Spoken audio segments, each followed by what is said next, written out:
Hello, good morning, and welcome to, I think, almost episode 88 of LunarCrush Live. Super happy to have you all here today. John, how are you this morning? I'm good, man. I feel great today. Feel great. Did you go for your morning run?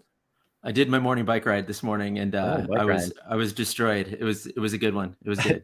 Whenever you're destroyed after a workout, that's what you want to hear. So yes, welcome everyone.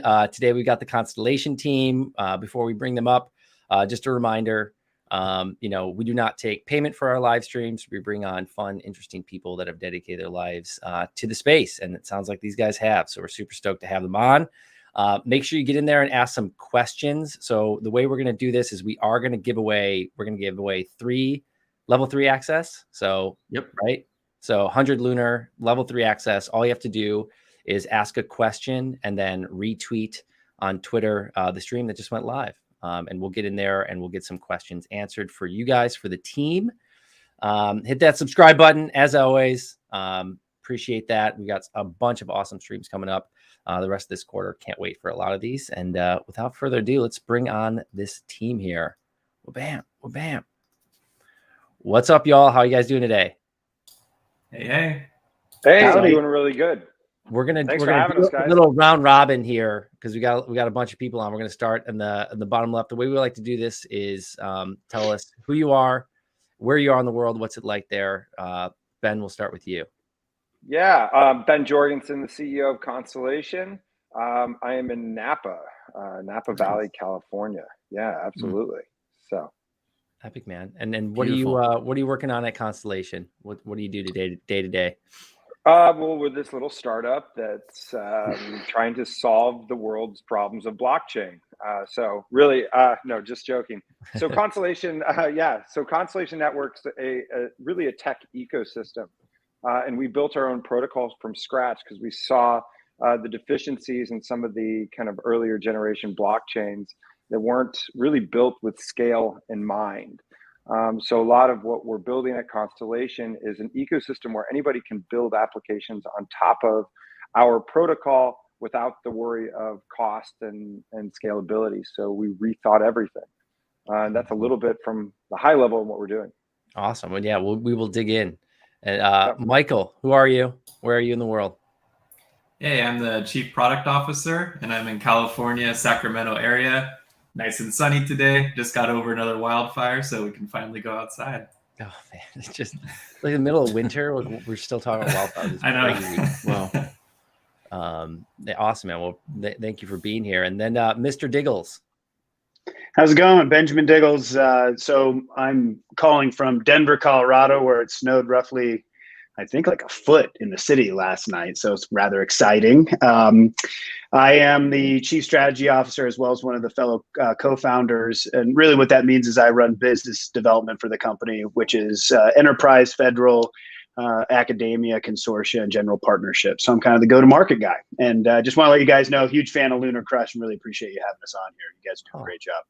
Thank you, man. I appreciate that. And yeah, maybe I'd like to hear like just a little bit maybe about your guys' backgrounds and like, it's kind of like the why, right? Like, there's a lot of projects out there. Like you could have just maybe joined or started deving on something else or like started working there. It's like, why start something new? Why start something from scratch? Like what kind of possessed you to do that? And I don't know, maybe Ben, you could start us, but love to hear just a little bit more about like your guys' background and how you got into the space. Yeah, actually, it started kind of a similar time that you guys did in 2015. I was the chief revenue officer for a consulting firm that would go into Fortune 500 companies and consult them on how to adopt new technologies that are out there. So there's kind of an issue with Fortune 500 companies that they fail to innovate, and it's kind of it's endemic within the organization that because it's antithetical to what a corporate company is doing, right? Innovation isn't really where they thrive. So you have to rethink entire modalities of how to activate your entire company to be competitive. And one of those technologies that we'd walk into was around blockchain, which if you ever go back and you remember like what it was like to learn about blockchain in the very beginning, you're like, dude, that is like really complicated stuff, and all these coins that are everywhere. There's a coin for this and a coin for that. But when you start hearing about that, you're like, okay, there's something really radical happening from a community perspective. And you start like diving into how people are activated across the globe for a vision of a future that's not really being met. And I'm not really a good consultant. I was selling consulting services. So that's when we met one of my co-founders, Wyatt, who was was this technical math guy that was like, hey, this is how you build a decentralized protocol that real developers will use at scale with existing data infrastructures, and how every data infrastructure can be connected with this decentralized network. And I said, I don't understand half of what you're saying, but I think you're onto something really, really big. And that was really that was when we went down the rabbit hole. And then our lives changed dramatically in 2017, 2018. Yeah, it is really interesting how, like in general, I've worked for large companies as well. And it's like at some point, it's almost like they go from innovation to just like, hey, let's protect what's here. Yeah. Right. And it's like, let's not try and continue to push, even though it's like now a slow death for them, with regards to like new business avenues. But it's like, it's pretty common. Right. And it's very few and far between that a corporation can kind of figure out the startup mentality and continue to like work at speed. And it just doesn't happen. And so it's like, did you find that like some of this was like working, like some of these companies are actually adopting some of this stuff and you're kind of breaking through a little bit? Yeah. It's funny. I think that was, I think a large part of it was, hey, can we present this on our quarterly earnings to our shareholders and use all the buzzwords and be like, hey, we are doing some interesting stuff. Here are our findings. But the only way that what you're talking about is an immune system response, is that the company acts like a protective organism over a virus. And so it attacks the innovation, right? So how do you do that? You actually spin out its own separate entity that doesn't have the same leadership, that doesn't have the same P&L. And when companies were able to do that, they were actually successful to deploy stuff. Like Nestle's created Nespresso, right? Like two separate entities, and created a multi-billion-dollar entity out of that without being associated with Nestle. So yeah. No, it's a great analogy. And it's almost because it's like, naturally there's just the politics and bureaucraticness of a corporation that you need to just pull out of there. So it makes total sense. Michael, how did you find crypto? Yeah, so I've actually been really into crypto since the beginning. I had some of the first like ASIC miners that I bought on auction on Bitcoin Talk forums and all that stuff. So it's always been a passion of mine. My career has been mostly in hardware. I started off as an electrical engineer at Apple, joined a bunch of different startups. Likewise, in parallel, crypto has always been a passion. The last company I founded and was the CEO was a retail analytics company that I ran for 6 years. I actually met Ben at the start of that company, and he was a mentor and advisor to me. So we stayed in touch. The crypto thing was cool. And actually less than a year ago, I was hearing Ben's vision about bridging, like physical business with crypto. And we had this really strong SaaS business, multi-million-dollar revenue, cash flow positive, and seeing the vision collide with what Constellation was creating. I just saw a huge amount of leverage that we're going to see come out this year in our product lines, but really rethinking, how crypto works and how businesses can leverage it. And that's what we're doing with Door. So that's in a nutshell. I was in crypto for a long time, and finally I got to combine starting my company with crypto itself, and now I'm in it. It's epic. Yeah, you're seeing it more and more. It's like a lot of my friends work at Google or they work at Amazon, and like their ears are now like, okay, what is going on? Like, how do I, and it's hard though, because I feel like a lot of people don't know where to start, right? And they don't know how to get in, but it's like you just got to jump, and then you just got to make it happen. Mr. Diggles, how did you find this crazy world? Yeah. So, I mean, largely I owe Jorgensen props for bringing me into it. Even though there's many days I wish I'd never even heard of crypto or blockchain, to be completely candid, just because it's been such an insane ride, right? Prior to joining Constellation, I was with Oracle for about 4 years and had a really great role there, where I was a dotted line into corporate dev, product, and really just a hub and spoke BD guy that really brought a lot of cool things into the company for either acquisition or activating the sales funnel and so forth. And Jorgensen, I was talking about this project I was working on the side because I've always been kind of an interested startup guy. And he's like, man, you got to get into blockchain. And I was like, nah, man, everybody in that's the star of their own movie, you know.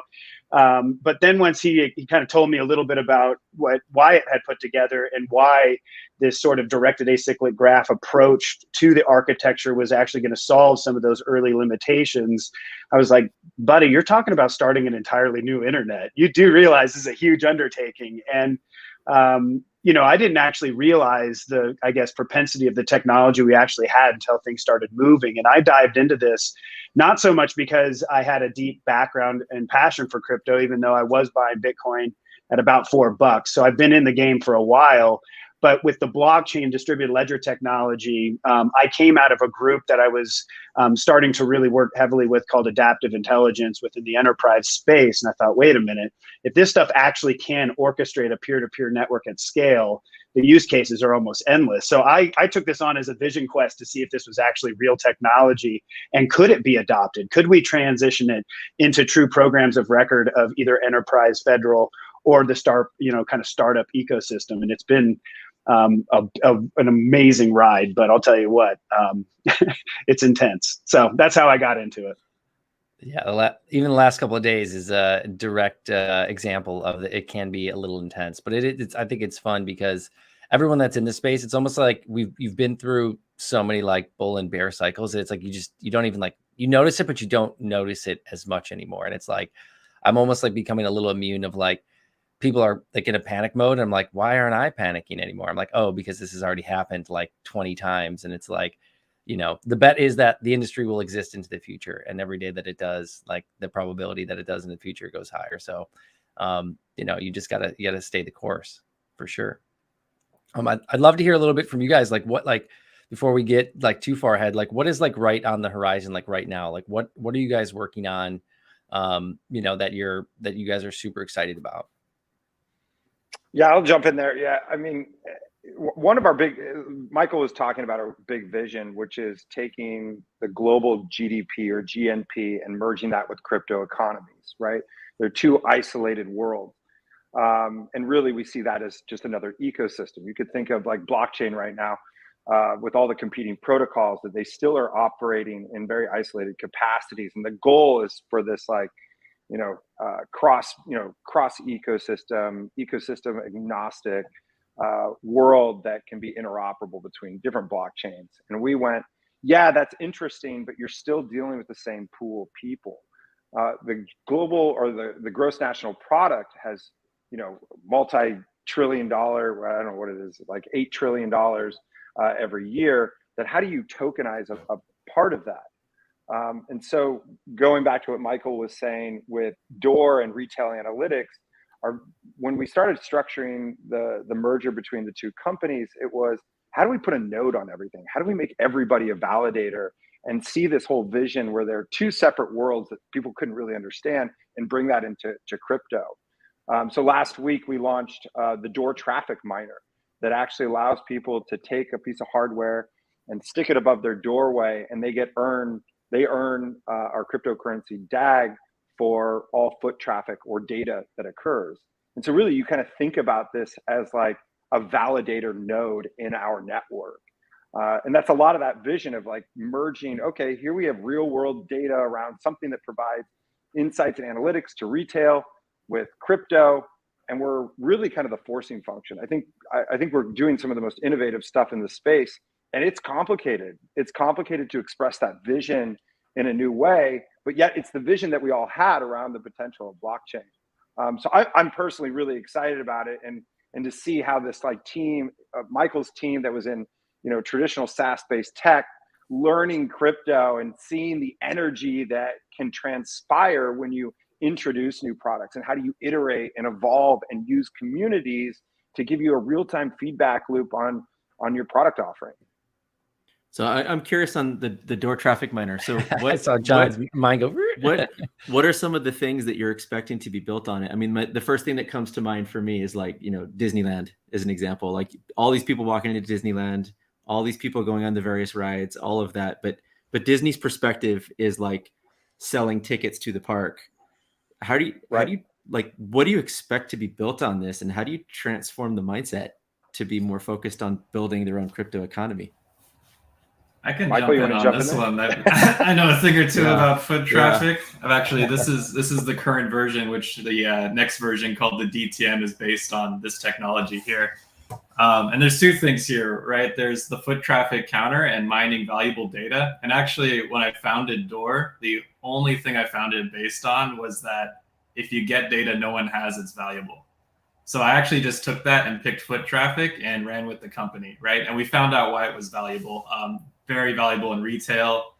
We have hospitals using us. We've been put in bathrooms before because we're no cameras, right? So that people know when to clean them. We've been in zoos. We've been all over the place, right? So it's really about understanding the movement of people. And the data is valuable almost any doorway you put it in, right? There's some way to get value.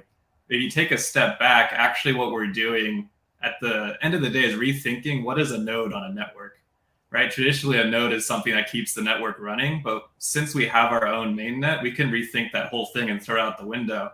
Now we're saying, okay, yeah, there's nodes that keep the network running, but now there's nodes that mine data we think might be valuable. So actually what we're doing is creating an infrastructure to mine any kind of data we want on our network. And I already have buyers lined up for foot traffic data. And they don't even need to know it's a crypto thing. That's what Ben was talking about, right? Is getting everyone involved. And crypto plays a really important piece in running the infrastructure, being able to direct community and gather information. But it takes all parts of the business. And that's what really drew me to the merger, was a lot of crypto companies are only thinking about, like financial products, whereas Ben realized that a business has so many aspects, and we're really looking about building business. So as these businesses use this, I mean, what kind of applications do you expect to be built on it? So, business starts using it and they start generating DAG, and they also have this valuable first party data that they've got. And are you expecting them to kind of use that data in different ways, build applications on it? What are you thinking? Yeah, so here's an example. So right now with Door, right, we collect foot traffic and we have to go to retailers and say, hey, we can collect foot traffic for you. Do you want it? With this infrastructure, we can go to any business and say, what data do you want us to collect? Right? And we'll go do it. I could go to a weather company and they'll say, oh, we need super accurate, hyper localized weather data. Great. We can put out a bounty for people to go buy weather stations and put them in their backyard. Right? So it's flipping it around, right? So it really allows that flexibility. And you can imagine it's a much, much nicer sales process, not have to sell what you have, to actually offer what the person needs.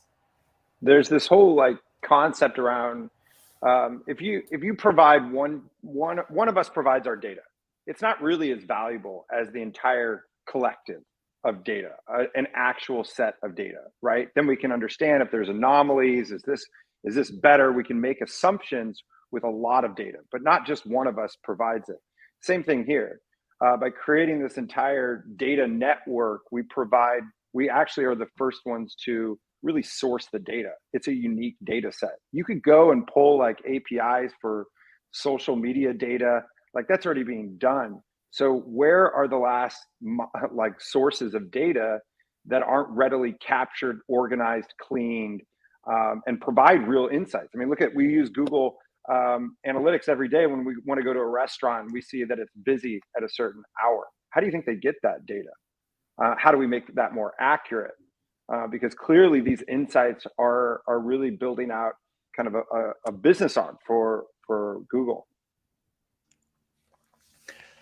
My mind's just going crazy thinking about just how many places that you could add value for knowing when people are walking in and out. And it's even your own house. The bathrooms actually makes perfect sense.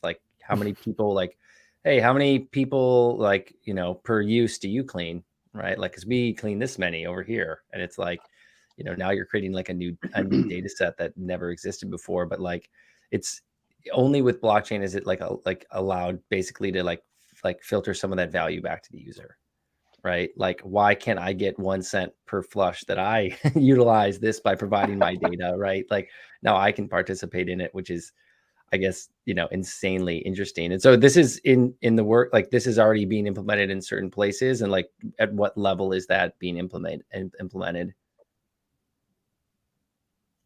Well, we currently have the devices across over 2,000 brick and mortar retail. And so with our new vision on the door traffic miner, what we call the DTM, is really to enable anybody to be this datapreneur. Where do you think you can capture really unique data and insights? What is your vision? We call this like in a joke in our own company, like a technical graffiti artist, where they can be planting these things anywhere and earning a reward. And I think one of the fascinating things about crypto, and let's take a moment to like go back, and we're here like telling you, oh, this data is valuable, and yet the entire crypto industry has been built on speculation that we hope a currency will have utility in this. And we're actually going, here's the real utility. And what we've noticed in kind of launching this product is that people's mindsets are already shifting. Oh, prove to me that has real value. I'm like, wait a second. You guys just spent like the last 6 years justifying that somebody's going to use Bitcoin as a means of transaction. Then we went, oh, well, maybe, it's we hold it, maybe it's a good thing to hold. And other ones are better for utility.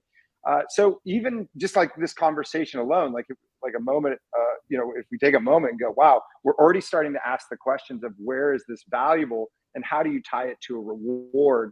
That's the kind of synchronization that we're looking for in the future. So our hope is really that people come up with ideas to put this device somewhere, and we're collecting really unique insights in places around the world that we don't know, or they become our service arm, where our community is incentivized to maintain these devices across, Dollar Generals or Walmarts or giant grocery stores, and it switches the whole model on its head. So just thinking through the world as it exists today, one of the biggest challenges that we see all the time is just, you almost have to convince people that crypto is real. You almost have to convince them that they should participate at first. They're skeptical, right? And yet they still don't know how their fiat currency works, but they're not skeptical about that apparently. But right. It's just kind of interesting. Like, how do you deal with that transformation? I mean, you taking from your homepage, you lead with a technology ecosystem that bridges real world businesses with crypto economies.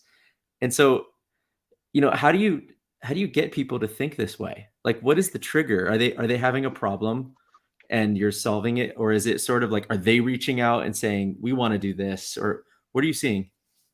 And maybe I can weigh in on that one a little bit, because, there's a few things that were said that I really think are important to underscore. Joe is saying, hey, my mind's going crazy. And Jorgensen talking about shift in mindset, and you're asking how to get people to think this certain way. And I'm glad that it's not just up to us, right? That there's a massive shift going on. And this, I tell people all the time, blockchain is not about technology, crypto is not about money. It's actually about this shift in mindset that people are starting to really see what value is, right? And it almost reminds me of people when they start to see ads for things after they say something, and they come up with that realization that their microphone is actually recording them and now surfacing ads. It's like the cat's out of the bottle on that one, right?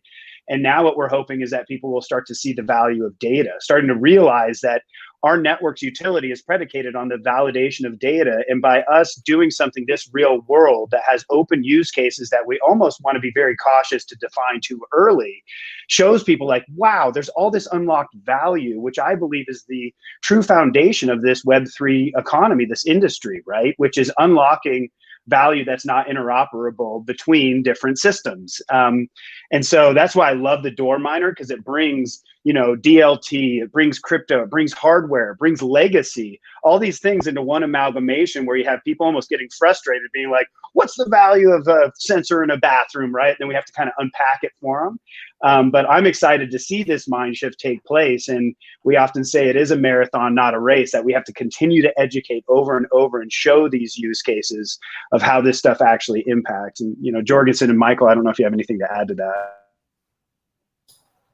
Yeah, I mean, you said it really well. Just the fact that people are now thinking about the value is the education happening, right? It's no longer like trying to shill something like, oh, I think it'll be valuable. It's immediately like, okay, where's the dollars and cents value of this data, right? And they're always going to be uncovering new things, but now people are looking in the right place, right? So like 4 or 5 years ago, I can tell you that I probably would not see much value in people going in and out of their homes, that foot traffic data.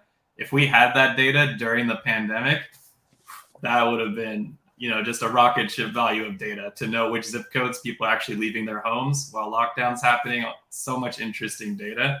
So it really lets you start thinking and brainstorming about, okay, where does the value come, and focusing on the right things too. And this stuff takes time, right? I think about like, even back in 2020, people are starting to finally ask the questions like, well, what happens when, someone prints twice as much money than it currently exists? Those questions were never asked before because it wasn't happening on that scale. And now they're saying like, well, what is Facebook doing with that data? And what am I getting sold? And how come I'm not getting anything from that? And it was kind of similar when we launched Lunar Token. It was like, hey, this is something that hedge funds had and everyone else had, and as opposed to charging you $300 a month for it, like you're going to make maybe $10 a year, $12 a year, depending on how much you use it. And people are like, wow, how come I'm not getting rich from this? It's like, well, that's not the point. The point is you were going to be charged $300 a month before, and now it's free and you make a little bit. And it's like, it's the same thing, but just replicated like a million times all over the world, when I think people are going to finally realize like, oh, I'm just kind of like existing, and the products that I want to interact with, I can interact with. But if I ever want to pull my data away, I can.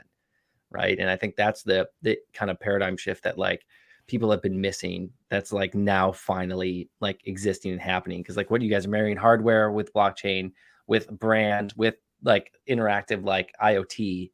It's like, okay, it can finally exist at scale, where before it wasn't there. But it's like the more products that you guys build and that get launched on this, it's like, eventually, I think it's going to be second nature.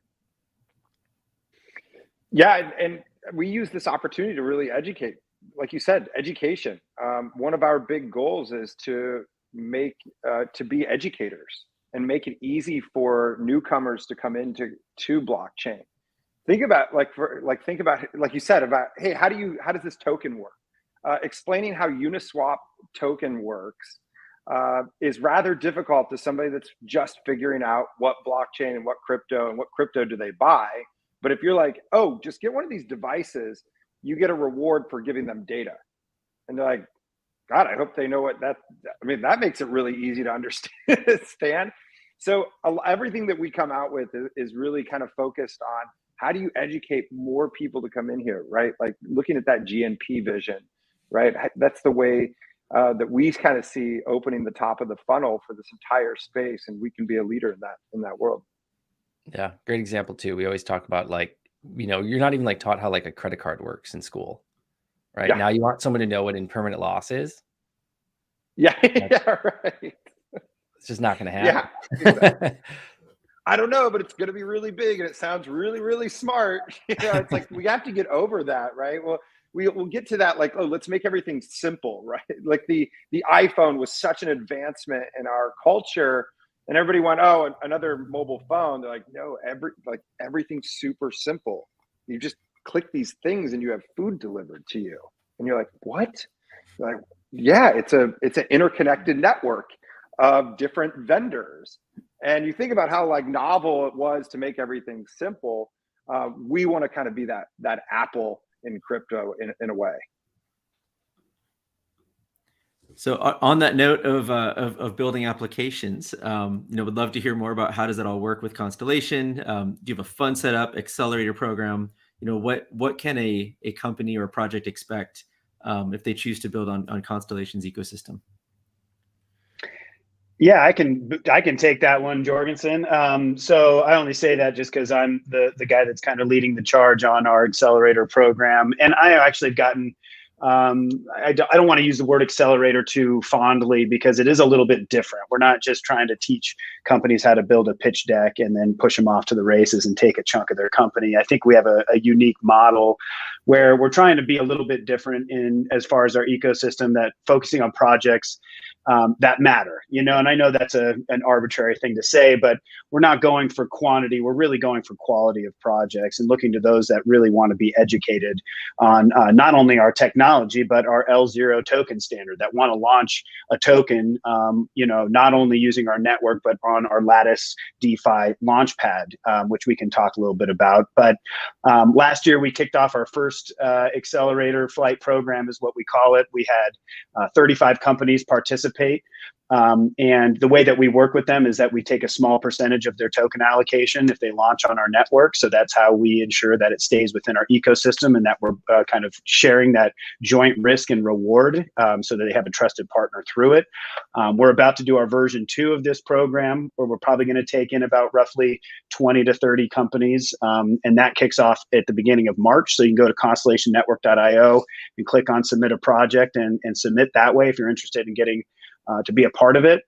All that said, the types of companies that we're really trying to attract tend to be those that are looking for some form of supplying a data feed, right? We've noticed that we're attracting a lot of companies by the nature of our network's utility of data validation, that a lot of folks are looking to either build or participate in new marketplaces, but more importantly, data exchanges. A good example would be this DNA company that we're working with, that we're really excited to be going to market with them. Third largest DNA testing company in the United States, that works heavily with, of course, the pharmaceutical and medical industry. They want to bring people into the value exchange of their DNA data. So they swab their mouth, and then they allow them, through that notarization of their data on our ledger, to be able to participate with CPG brands that could use that valuable data in different models. And they can claw it back, they can mask it, they can stop participating. Wow. But now they're making money on behalf of that, right? And that's just the tip of the iceberg of all the different types of companies that we have coming through this. We have gaming companies. We have companies that are focused on escrow. I mean, it's all over the board, but data tends to be the big kind of Venn that we're attracting right now. We were just talking about the exact thing you just said, with like data and DNA and 23andMe, and how they sold out on everyone's data, basically. What a nightmare that is. And like just clinical trials, how much wasted money there is. And it's just, there's such a huge thing here. If this gets figured out, you figure out basically health insurance costs, because you could bring all of that down. Yeah, well, what's beautiful about this company is that we're attracting companies that are already profitable and proven in the market. And that makes me so happy as the BD guy, that I'm not having to teach these young Padawans on how to be, it's like, wow, we're in we're just with a lot of really great companies that are looking to do great stuff. And so that makes it a lot easier. But through that, it's a very complicated model to be able to take existing cap table equity and then bringing in a market cap tokenization model and blending the two to make sure that everybody is sound and happy, and that it's a sustainable kind of approach. We say measure thrice, cut once, right? Because it's super important. But those are the types of projects that we're really trying to attract, which are those that are looking to really change things versus, just the next metaverse gambling app, right? Nothing wrong with that, by the way. I mean, but that's a good point, though, because it's like, there is a specific model that, like, a Delaware C Corp that goes through an accelerator, and what they this cap table, and here's the pro forma, and here's all the stuff that goes on. And then it's like, if you've already got a company that is existing and they're saying like, hey, we either want to maybe decentralize, or, we're going to take we're going to take a portion of this data and start something new. It gets a little complicated when it comes to that. So do you guys find yourself kind of like coaching a lot around that aspect to kind of start? And then it's like, I mean, it's great that it's like, hey, you've got this kind of funnel of users, fire hose of users, and you're going to kind of stick this new model in place of that. That's like, I think, a better model than starting from scratch. And like you said, teaching the Padawan how to grow up a little bit. But yeah, it's a complete mix of both, right? There's it's how do you connect with, we were talking earlier about how do you get started, right? Okay, well, think about a business that wants to get started and build a token. Right. And watching over the past few years, and personally backing a lot of projects. One of our co-founders and myself would just back projects to understand the token life cycle. Where did they go wrong in launching a token? Where did they go right in creating liquidity? What was a good project? What was the team dynamic? You know, all those kind of traditional venture things mixed with crypto. And we said, I think we have a lot of entrepreneurs in this world. Let's see if people would be interested in us doing a knowledge transfer where we help them create not only their business, but blend the two, like Benjamin said, and then actually take it to market and create a viable token with healthy liquidity that allows you to build kind of treasury there. So we see a lot of companies all the time. We've turned down a ton.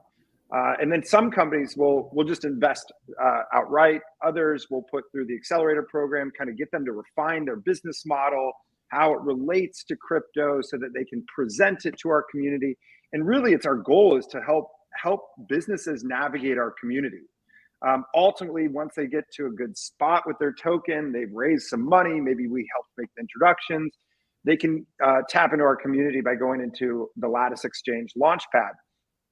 Where they kind of create an opportunity in a IDO type fashion for people from our community to receive a stake or allocation to back them.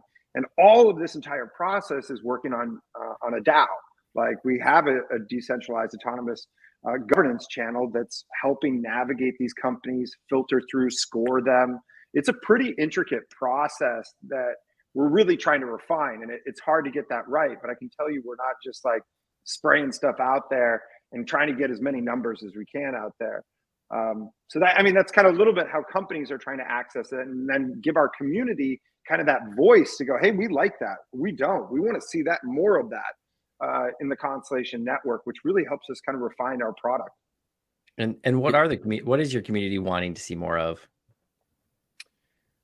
I mean, we're learning that. That's a good question. Real time feedback. I just want to say one thing. I know the one thing that they really love is like traditional validation. It's so funny that like being the BD guy, it's like I can sit there and talk about all this emerging cool stuff we're going to do and how we're going to interoperate data and change the world. But they want to know that like Splunk or AWS is in our back pocket, right?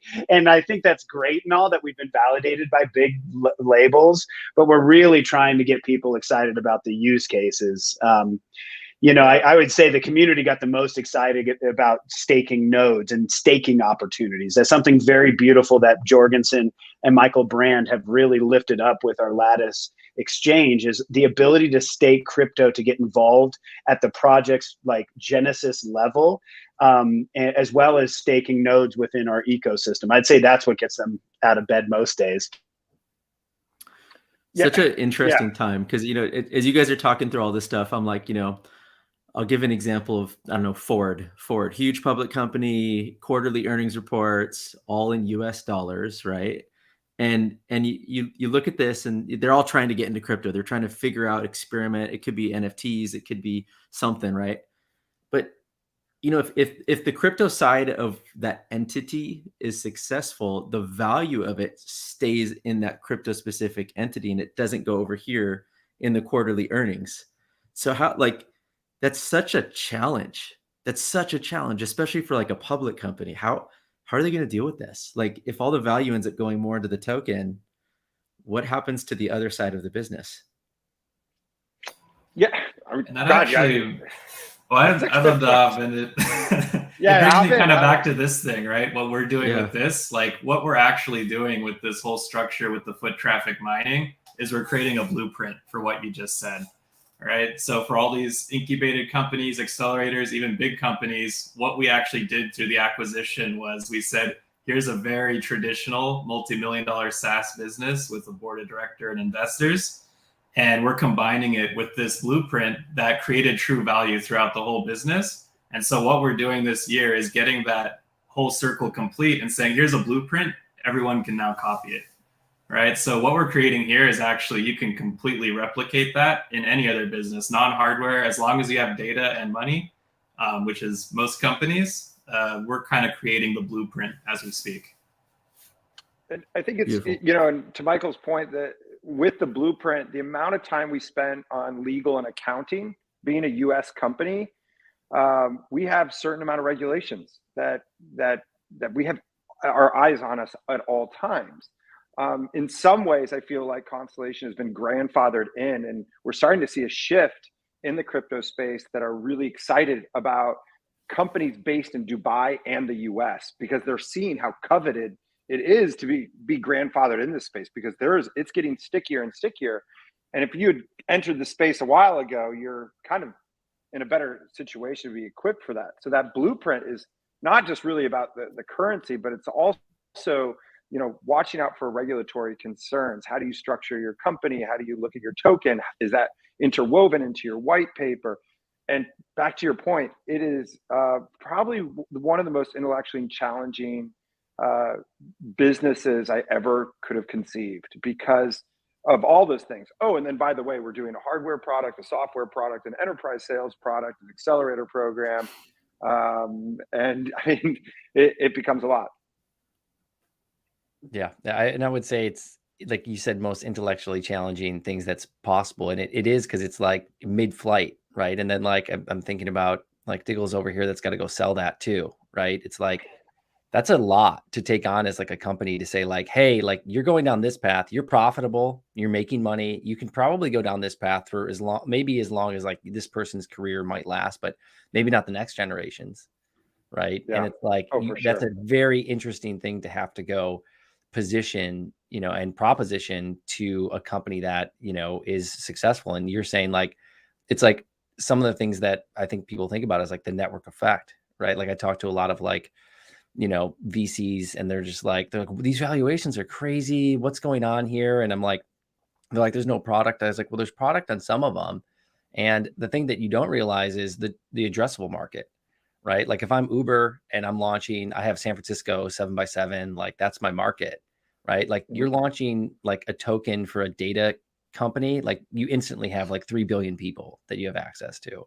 Yeah. Right. That's much more than a couple of million. And it's like, that's why. It's because someone's accessing this market that is just massive instantaneously. And it's like, why wouldn't you launch a business into that world if you can figure it out? But it's like you're saying, like that process, like when you went through like, okay, we're going to kind of figure out whether there's value. Then we're all going to take that all the way to launch, not to mention like the legal and everything that happens in between. That is a daunting thing to think about as a company. It's like, is that some of the pushback that you guys are getting through when you're going to kind of pitch to some of these people? Is like, they're just like, man, this just sounds like way too much.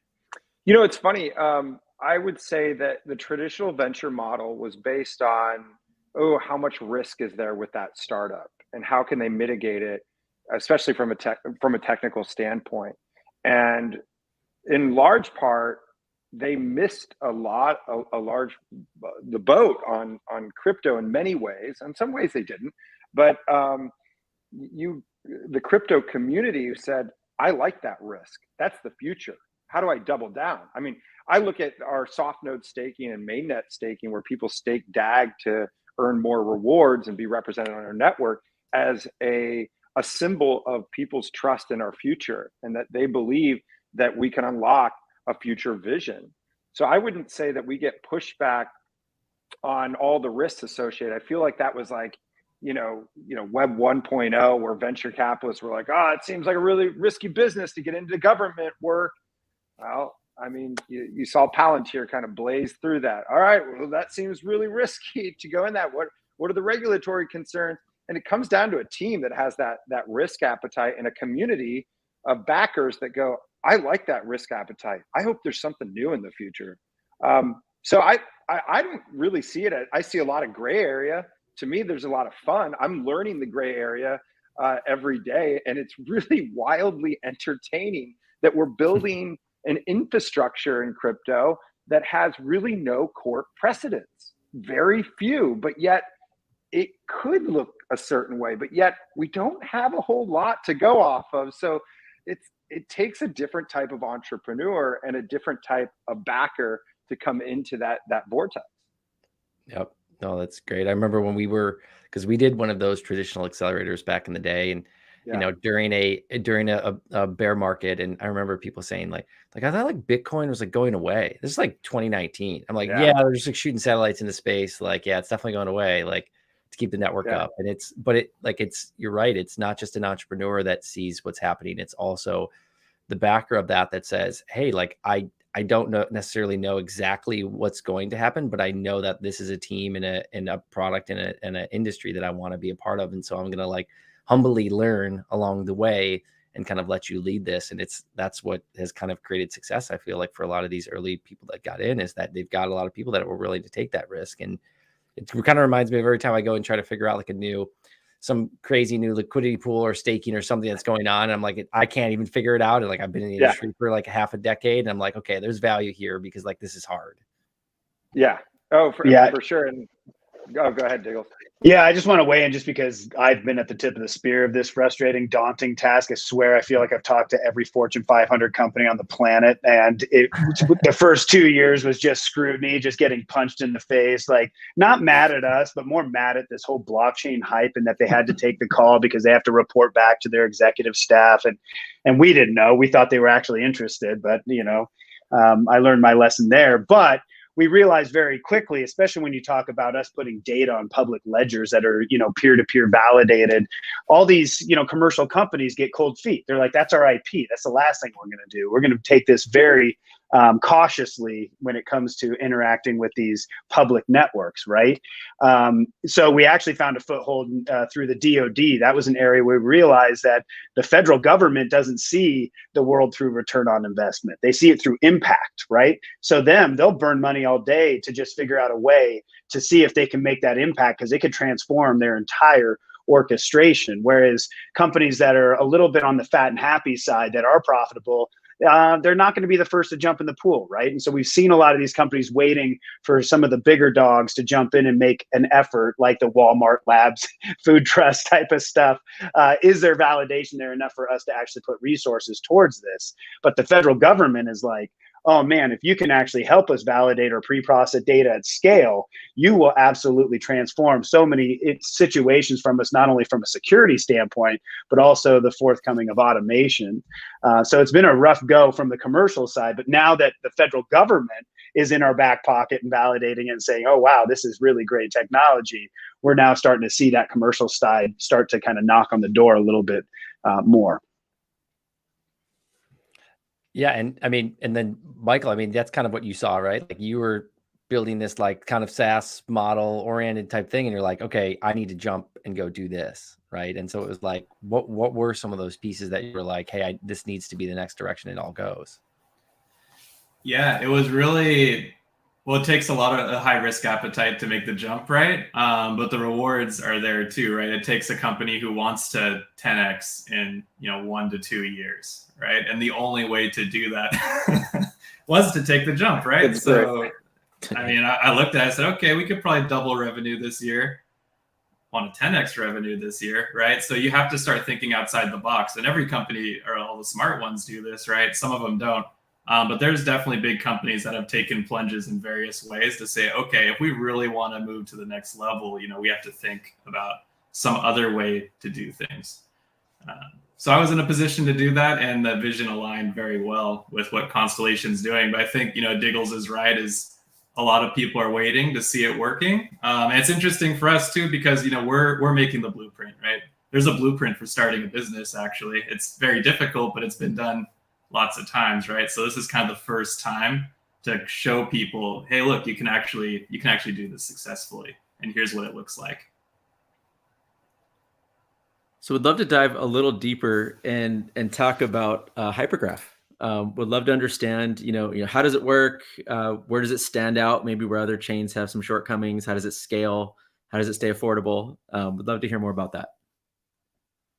Yeah, so the Hypergraph is our network. So that's what we call our network. And it is a graph-based network built with an architecture called the directed acyclic graph.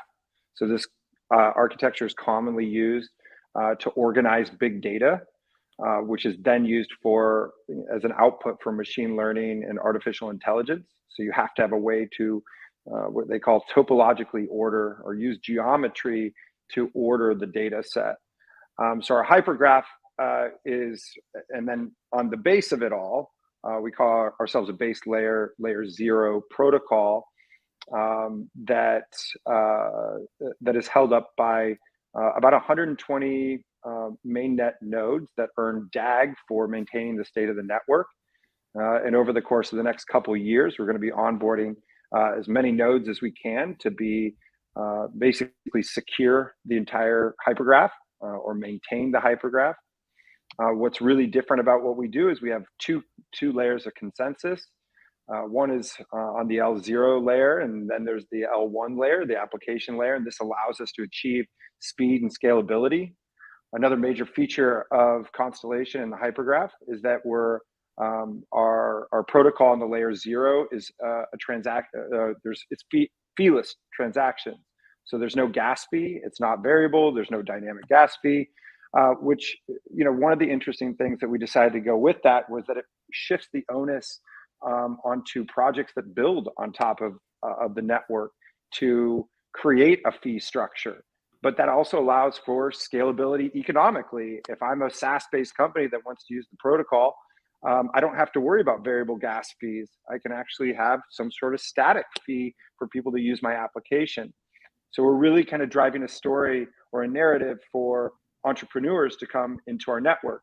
Now, one of the hard things you have in this vision is that it takes longer. You have to prove a market sentiment. You have to prove viability, release product consistently, and build a community that says, hey, we really love you, just like they did with Ruby on Rails back in the early 2000s. And so that takes a lot longer than having some sort of gas fee where somebody goes, well, I get how that network makes money. To use the network, it's going to cost this fee. But we didn't see that you could be economically scalable with that model.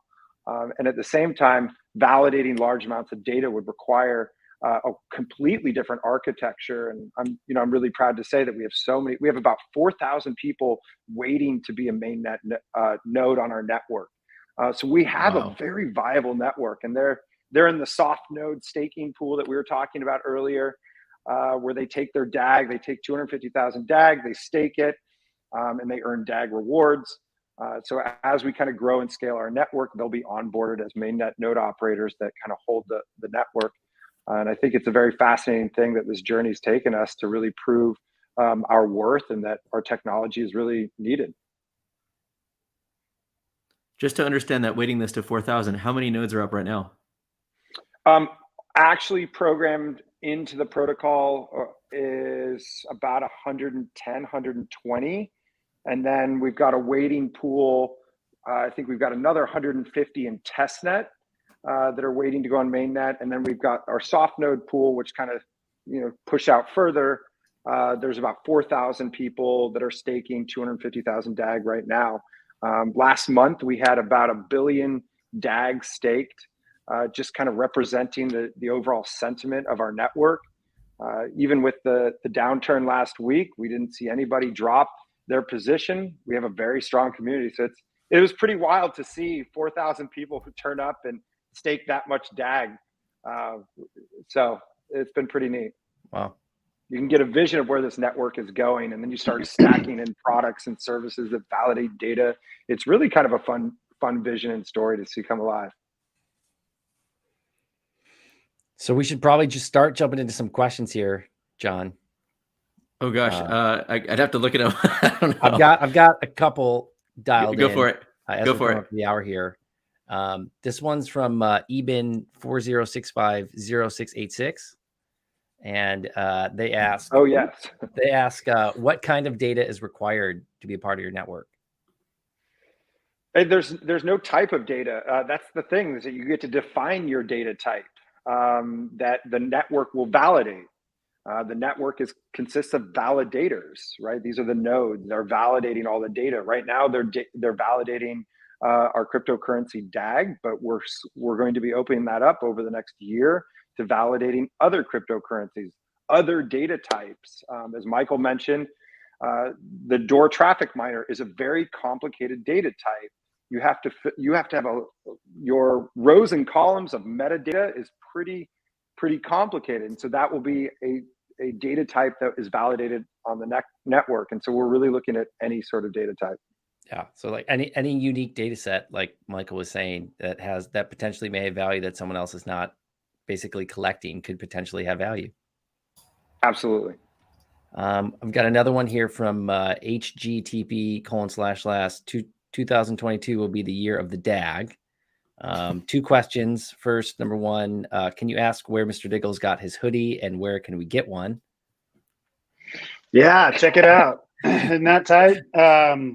Yeah, so on our Constellation Network.io, if you go up in the top level nav, there's a gift shop link in there that will get you to our gift shop, and it's all community driven. So awesome. I'm not making money off these off these sweaters, so we're clear. Awesome. And then I mean, I don't know if you can answer this one, but they asked, like, what's your mission with the Department of Defense? Yeah, I mean, and I'll keep this rather brief. We aren't really trying to be a federal contractor. That's a whole business decision. So our goal is to work with the world's best system integrators that have clearance and are already working with these systems, and then helping them upgrade their capabilities to bring on Constellation's HGTP as a part of their tool set. So, you know, you can see some of those logos on our website of the companies we work with, but our goal is to educate others on capability so that they can not only take the core promise of our network, but build their own IP on top of it. And one of the things that I'm constantly trying to educate people, including the DoD specifically, is that they need to get into crypto. And that's a tough bridge, right? When you hear about immutability and notarization and, you know, kind of that lineage of data, that's really great. And they get excited. It solves a lot of problems. But if you add a tokenization to some of that workflow for things like, say, edge procurement, settlements at the edge in real time for fractional payments of like contract licenses and so forth, that blows people's minds. And I understand we're a ways from that. But right now, my big intention with the DoD is to continue to work with the largest data creators in the world to validate our network. Awesome. So I think it's also just wild that even just everything we're talking about, the network effect of that, like, is that there are fans out there that are kind of like following this, like, you know, BD process of like the project and supporting you and staying close to it. It's just like that in itself is like the answer to everything we're talking about, which is like crazy.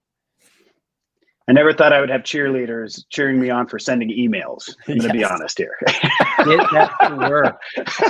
You're doing it. You gotta slide in those Telegram DMs of the DoD versus like sending those emails, and maybe you'll actually sell that. No, that's right. John, I don't know if there's any other ones that you saw that you liked. I think you gave 3, and we said we give 3 things away, so maybe we'll stop at those 3. Oh yeah, 20. Oh yeah, I didn't realize HGTP is like kind of like that's like folks is kind of like code like for their Twitter handles. That's yeah, it's like, the community decided to do that as kind of like a movement, right? The transformation from HTTP to HGTP, the hypergraph transfer protocol. I love it. It was kind of a cool movement that we saw organically happen, and I think I was like one of the last people to see it, what was going on, and it's pretty cool to see the support that we get in those ways. Yeah. So you guys seem pretty healthy and happy, but I got 3 questions for you. But like, one, you know, what do you do for fun outside of crypto? I'm building a hot tub out of wood in my garage. That's pretty good. I hope it doesn't leak. Me too. That's scary, Michael. I don't know if I'll ever use that hot tub, but we're having a hot tub party. He's an engineer. I'm telling you what, that thing probably will have lights and all sorts of stuff. I'm in. I'll bring my trunks.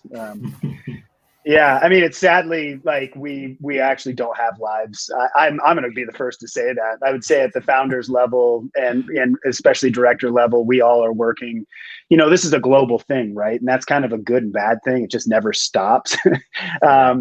So it's just when we're around each other, we just don't talk about business. We try really hard not to talk about any of that stuff, but it's such an exciting time right now that it's hard not to, especially if this is a passion.